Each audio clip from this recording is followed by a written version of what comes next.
সালামু আলাইকুম দর্শক মন্ডলী, কেমন আছেন আপনারা? আশা করি ভালো আছেন। আপনারা দেখছেন আপনাদের প্রিয় চিকিৎসা বিষয়ক চ্যানেল আলমুদিন আহমেদ চিকিৎসালয়। চ্যানেলের মাধ্যমে আপনাদের রোগ সংক্রান্ত নানা তথ্য বলে দেওয়া হয়, ওষুধ নিয়ে নানা রকম তথ্য বলে দেওয়া হয়। আশা করি আপনারা আপনাদের সমস্যা অনুযায়ী ভিডিওগুলো দেখছেন এবং উপকৃত হচ্ছেন। বন্ধুগণ, আজকে আমি যে বিষয়টি নিয়ে আলোচনা করব, এই বিষয়টি হচ্ছে গর্ভবতী মহিলাদের নিম্ন রক্তচাপ। গর্ভবতী মহিলাদের নিম্ন রক্তচাপ বা low blood pressure in pregnancy. গর্ভবতী মহিলাদের নিম্ন রক্তচাপ বা low blood pressure in pregnancy, এই সমস্যা নিয়ে আমি আজকে আলোচনা করব। যাদের এই সমস্যা রয়েছে তারা পুরো ভিডিওটি আসলে দেখবেন, যাতে আপনারাও এই সম্পর্কে ধারণা লাভ করতে পারেন। তো বন্ধুগণ, প্রথমে আমরা জেনে নেই এই সমস্যাটি কেন হয়, কি কি কারণে হয় এবং কি কি লক্ষণ থাকবে এবং কি কি ওষুধ খেলে আপনারা এই সমস্যা থেকে বেঁচে থাকতে পারবেন সে সম্পর্কে আমরা এখন কিছু ধারণা দেব। তো বন্ধুগণ, নিম্ন রক্তচাপ বা লো ব্লাড প্রেশার হওয়ার জন্য যে কারণগুলো রয়েছে তা হলো ঠিক মতো খাবার না খাওয়া, পুষ্টিকর খাবারের চাহিদা কমে যাওয়া, ব্লাডের সুগারের মাত্রা কমে যাওয়া, ঠিক মতো জীবন ধারণ বা জীবনযাপন না করা, ঠিক মতো ঘুম না আসা, ঠিক মতো পুষ্টিকর পানি বা ঠিকমতো পুষ্টিকর খাবার, পানি ইত্যাদি ধরনের খাবার পর্যাপ্ত পরিমাণে শরীরে না পৌঁছানো বা শরীরে কাজ না করতে পারলেই সাধারণত লো ব্লাড প্রেশার এই সমস্যাগুলো হয়ে থাকে। বন্ধুগণ, লো ব্লাড প্রেশার একটি অত্যন্ত ঝুঁকিপূর্ণ একটি সমস্যা। তবে এই সমস্যাটি হলে যদি আমরা পুষ্টিকর খাবার দাবার খেতে পারি, কিছু ভালো মন্দ খাবার খেতে পারি, তাহলে এই সমস্যাটি স্বাভাবিক হওয়া সম্ভব। এটি হাই প্রেশারের মতো এত ঝুঁকিপূর্ণ না হওয়ার কারণে আপনারা যদি এই সমস্যাটি হলে একটু নিয়ম মতো একটু ভালো খাবার দাবার খান, তাহলেই আপনাদের এই সমস্যা থেকে আপনারা বেঁচে থাকতে পারবেন।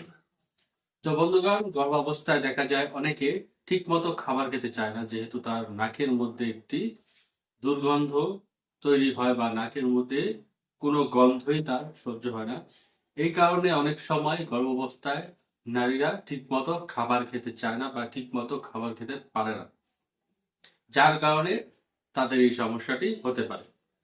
তাছাড়া বিভিন্ন দুশ্চিন্তা তার মনের মধ্যে অনেক সময় বাসা বাঁধে, যার কারণে সে ঠিক মতো ঘুমাতে পারে না, রাত্রে ঠিক মতো ঘুম হয় না। ঘুম না হওয়ার কারণেও এই সমস্যাগুলো বেশি হয়। আর যেহেতু গর্ভাবস্থায় পানি খাওয়ার কারণে অনেকের প্রস্রাবের বেগ বেড়ে যায়, ঘন ঘন প্রস্রাব হয়, এটি এড়াতে অনেকে দেখা যায় যে পানি একদমই খায় না বা একদম কম খায়, যার ফলে এই সমস্যাটি আরো বিকট আকারে দেখা দেয়।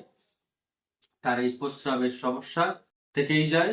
প্রস্রাব ঠিক মতো না হওয়ার কারণে বা পানি ঠিক মতো না খাওয়ার কারণে তার এই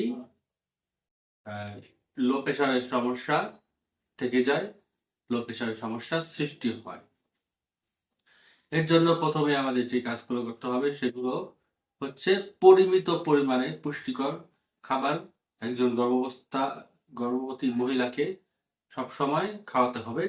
অল্প অল্প করে বারবার খাওয়াতে হবে, এতে করে তার পুষ্টির চাহিদাও পূরণ হবে আর একেবারে খাওয়া থেকেও সে বেঁচে থাকতে পারবে। ঠিক তদ্রুপ ভাবে পানির ক্ষেত্রেও এটি করা যেতে পারে। পানির ক্ষেত্রেও অল্প অল্প করে সে যদি বারবার পানি খায়, তাতে তার উপকার পাওয়া সম্ভব এবং লো ব্লাড প্রেশার থেকে বেঁচে থাকা সম্ভব।